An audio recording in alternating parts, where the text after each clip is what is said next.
Today, we're diving into the popular Roblox game, Donate, to show you exactly how to set up your own donation button, allowing other players to support you directly with Robux and monetize your creations. First things first, load up Donate. Once you're in the game, you'll notice many empty stands around the map. Walk up to any unoccupied stand, you'll see a prompt appear, giving you the option to claim it. Press the button or key indicated to claim that stand as your own. Congratulations, you now have a display area.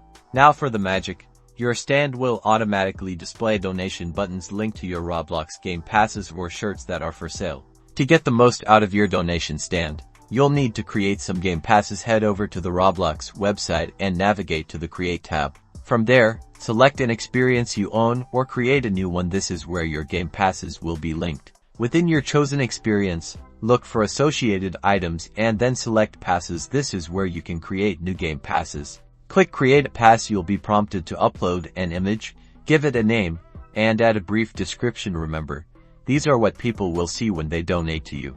After creation, configure the pass and enable item for sale. Set your desired Robux price. This is the amount players will donate for this specific pass. Repeat this process for as many donation tiers as you'd like. To offer the more options, the better. Now, return to Donate. Your newly created game passes will automatically appear as donation buttons on your stand, ready for players to support you. Happy monetizing!